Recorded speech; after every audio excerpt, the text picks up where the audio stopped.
Former President Olusegun Obasanjo revealed the state of the country afresh yesterday and declared that Nigeria is becoming a basket case and poverty capital of the world. And socially, we are firming up as an unwholesome and insecure country, he said at a consultative dialogue held at the Shehu Yaradua Center, Abuja. At the dialogue organized by some socio-cultural political organizations to harmonize their thoughts on Nigeria, Obasanjo said the country is fast drifting to a failed and badly divided state. He attributed the situation to what he called recent mismanagement of diversity and socioeconomic development of our country. He particularly decried the level of mistrust among the various sections of the country, saying old fault lines that were disappearing have opened up in greater fissures and with drums of hatred, disintegration and separation and accompanying choruses being heard loud and clear almost everywhere. It would appear that anybody not dancing to the drum beat nor joining in chorus singing would be marked as ethnically unpatriotic or enemy of its tribe or geographical area. In short, the country is fast moving to the precipice.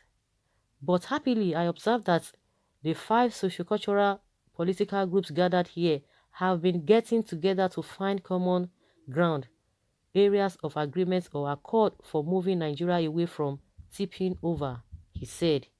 But he urged caution on the part of those beating the drums of disintegration and singing choruses of bitterness, anger, and separation, because according to him, even if Nigeria is broken up, the separated parts will still be neighbors and they will have to find accommodation as neighbors or they will be ever at war. He added, and those who prevent justice to be done invite violence to reign. However, he said Nigeria still stood a good chance of weathering the storm. His words, he said, I see a ray of hope that Nigeria can be saved from disintegration if we are ready to live together in understanding, mutual respect and love with equity, justice, inclusiveness, while engendering a sense of belonging and unity of purpose and all hands on deck. We can deal with internal issues of terrorism, organized crimes, banditry, kidnapping, human trafficking, drug, money laundering, and corruption. We will then be able to deal successfully with any incoming attack of terrorism, organized crimes, and so on and so forth from outside. Today, that is a sure threat dangling over the heads of all of us, no matter our tribe, religion, geographical location, social standing, age, or gender. That ray of hope was somewhat manifested in the last 10 days or so when the Northern Elders Forum and Yoruba Summit Group complimented each other in their separate releases on the Senate's idea of inviting submissions from the Nigerian public for constitution amendments, which had been regular money gulping activity by every National Assembly session since 1999, a veritable source of waste without end. I believe one of our major problems in the past was that we did not dialogue enough. We talk at ourselves and selfishly keep old prejudices and biases. If we show understanding, give and take, love of one another, and commitment and love of the country, we will do what is right and stand firmly together for the good of all. In the process of consultation and informing people about this initiative, in spite of general disenchantment with what is going on as far as the performance of the present administration is concerned, most people still give Nigeria a chance of pulling through to a united and wholesome, fast developing and progress making country, provided we take care of term what some term as restructuring and other terms as devolution of power, responsibilities and resources. And even those that may be called hardliners maintain that self-determination, disintegration, separation is a last resort when other measures have been prevented or other measures have failed to materialize. Frustration leads to desperation, and anybody can be sure of what desperation can lead to. We are here to start the process of putting those other measures together and to continue to enlarge the circle from this mini dialogue group bit by bit until a national dialogue that can save Nigeria from disintegration is reached. And when that is done, this initiative will come to an end. I believe Nigeria is worth saving on the basis of mutuality and reciprocity reciprocity, and I also believe it can be done through the process of dialogues rather than talking at each other or resorting to violence. It will amount to dangerous and destructive self-delusion for anybody to claim that all is well in Nigeria today. In the 2023 elections, Obasanjo that year said that year should be a watershed for Nigeria. Okay. 2023 should be the beginning of a true and genuine new Nigeria. After over 60 years of independence, we should be able to settle for a united country where nobody would feel oppressed nor have a sense of alienation, and when our youth are truth to know in love and honesty grow, and living just and true, great lofty heights attained to build a nation where peace and justice shall reign. It is long overdue, and we should leave no stone unturned to achieve this.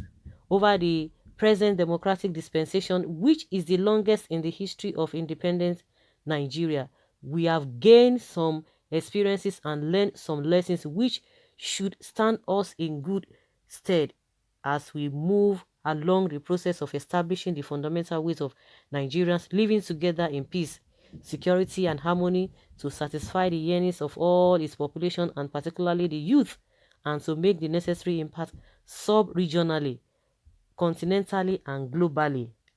The time is right, and the experience has been acquired over 60 years of independence and almost 20 years of the present democratic dispensation to get it right. Let me say again that the dialogue will continue to be expanded with consultation and information sharing with every sector of our society. No sector will be left out. In attendance at the dialogue were Chief Ayo Adebanjo, who represented Afenifere, Chief John Nwodo, President of Ohaneze Ndigbo, and a representative of Ijaw leader, Chief Edwin Clark. So guys, we've heard from Obasanjo, and one thing about all these people, when they are in power, it's like they don't listen. But when they have left the power, they begin to see reasons with what people who were outside the government were telling them, but they will not listen. But now you are giving advice, all those advice. Why didn't you use it? Because if you had used it, of course you can't even floor him in many areas, but in some areas that we know that he didn't do it. But all this advice, if you had done them, it would be so easy for you to do as a president. But now you are no longer in power, so those who are there will not even listen to you. We have been talking this every now and then. They will talk about this whole thing. Oh, we have to be more united. Disintegration, separation is not the best, because at the end of the day, everybody will still be neighbors. Of course, when you are not living together with somebody, you have that respect. But if you are living together, you'll be able to see the person's faults.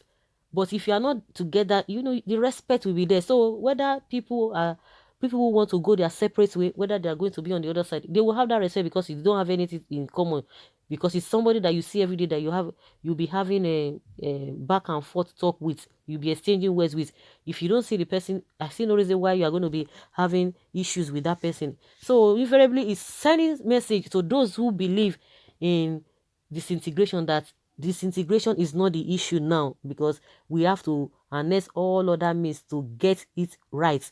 With all these people, all of them, the ones that are there now that ought to have learned, who said they are going to bring about change to the country, they have made the situation of this country worse. So what are we talking about? You continue to persuade people, begin to persuade people, why some people will continue to be there and be doing what they want to do. Why the rest people will be buying to the Philistine, and the few individuals will do whatever they want to do, while others are on the waiting list to enter there to do the same thing.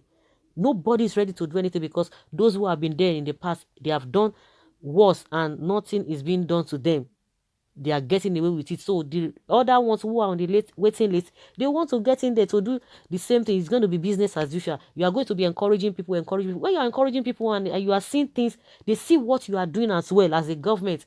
It will encourage people that to say, oh yes, we are getting there, we are going somewhere. Not that we'll take one step forward and many, many steps backward, and you expect people to be happy. So if the needful will be done, but it's not by talking, saying it here and there. We have heard a lot of committee, a lot of groups coming together, whether the confab, whether conference, all of those things, they are not using it.